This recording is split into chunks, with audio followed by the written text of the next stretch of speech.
Well, I got the Wildcat in the Hillbilly garage here today. Our trip to Virginia is only about 2 weeks away. So we got a little bit of upkeep here to do with the Wildcat trail.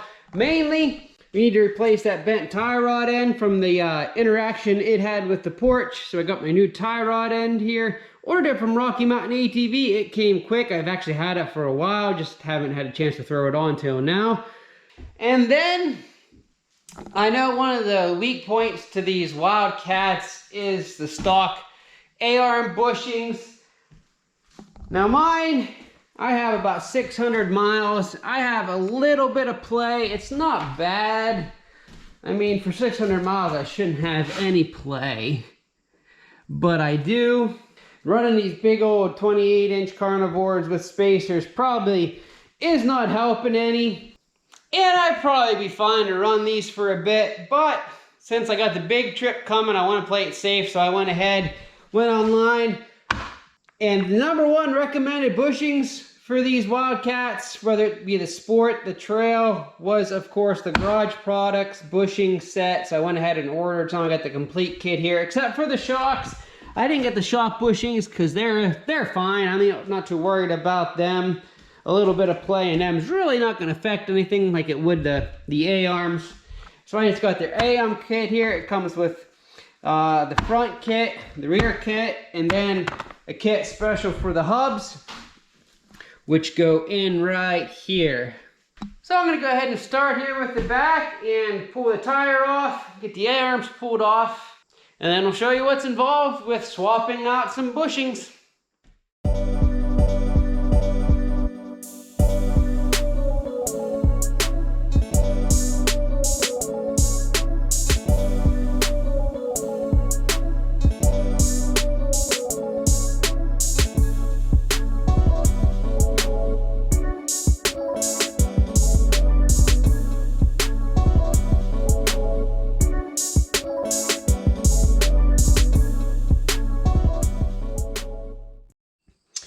Alright, so I got the back mostly tore down. You can see I got the upper arm. I can't call it an A-arm because this is more like a L-arm, sort of, kind of, maybe. You can kind of get an L. Anyway, it's off. Of course, we got a new bushing to go in there.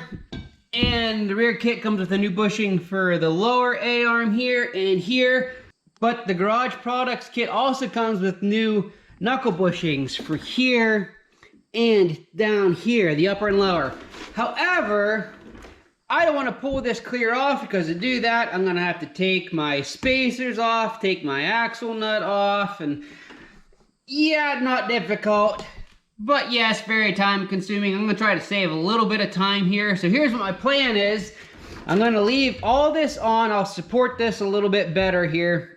We're going to try to replace this upper knuckle bushing without taking all this off. So we'll replace this guy. We'll go ahead and replace this one. We'll put it back in, hook it up so there's support for this knuckle, and then we'll take the lower one off and do the same thing. Try to replace this in place so we don't have to take all this out. Now yes, I could take this knuckle loose and then just pull it out, axle and all. However, these Wildcats have a tendency to want to pop axles out to begin with. I haven't had any issue with these. Now, I don't know, that's probably mostly just an issue with the sports, I think, more so than the trails, but I don't want to risk it. So this is seated good. I've had 0 issues. I don't want to pull that out if I don't have to. So that's why we're going to try to do it this way. If it doesn't work, then I probably will just pull it out, axles and all. That way I don't have to mess with taking all this off. But we'll see how she goes.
driver's side rear, all done. All in all, not too bad of a job to replace those. I mean, it's up to you whether you want to tear the whole hub off, pull the axle or not. It worked fine the way I did it, but that's not the way it has to be done. If you think it'd be easier to pull it, put it up on a workbench, by all means, feel free to do so. But that probably took me a couple hours to do that side. I'm not rushing, and of course, the camera setup and stuff.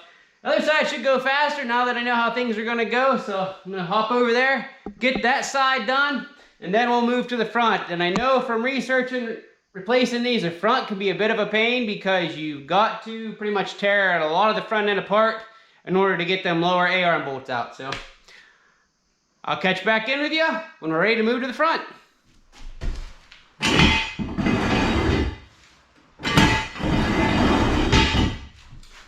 And just like that, rears are done. Definitely a weekend warrior type of job where if you can do regular maintenance, you can replace at least the rears. Now the front, well, let's see. Like I said before, I know we got to tear a lot more of the front apart to get out the lower A-arm bolts because they're about that long, and you got to pull them out the front. So, well, I guess nothing to do but to just go tackle it. Alright, so I got the front tire off here, moving on to replace this tire rod end. I don't know if you guys can tell or not. I can see a little bit here in real life, and I don't know if it translates through video, but you can see how this is cocked just a little bit from the arm. As hard as it hit, all we really did was bend it a little bit here at the thread section, which to me is kind of impressive. I mean, I didn't see the hit, but it was violent enough to knock my porch post out of whack. So it hit pretty hard, and that's all the damage. That's pretty impressive. All that I got to do, obviously, to replace this is just take out this cotter pin, pull my tie rod nut off, and then this whole tie rod should screw out of the steering rack assembly up there, and that's basically it. Swap the boot over, put the new one in, reattach it, do a quick alignment on this side, which I already measured from here to my brake rotor, so I know where to set back the new one. This should get me pretty close. So, pretty much just a piece of cake.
Well, there is the passenger side finished with the Garage Products bushings in it.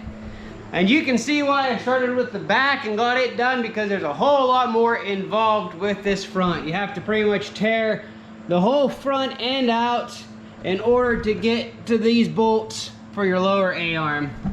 Not difficult, just time consuming. So now that this side's all done, we got our new tie rod in there, all back in place and our alignment back to where it should be. I'm gonna hop over, do the driver's side, put the front back together, and that'll wrap up this Wildcat trail bushing upgrade. All right, we got the bushing kit all finished up, and overall it was not a very difficult job. Yes, the front was more involved than the rear because I have to take all the front end stuff off. I definitely highly recommend these garage product bushings so far. Install was pretty easy. They seem a lot better quality with them nylon bushings instead of the stock brass ones that'll wear out quick.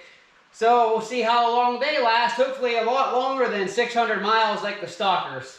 So I appreciate you stopping in and joining me on this little Wildcat Trail upgrade. And I appreciate your support of Appalachian Mountain Riders, and I appreciate each and every one of you. And I also appreciate every time you give that thumbs up and comment below. So little kitty, you ready to hit the trails now? Oh, that's a good boy. So we're gonna go play a little bit. Again, thanks for watching, and until next time, keep on riding. Who's a good kitty? Oh, who's a good kitty? Get behind the ears.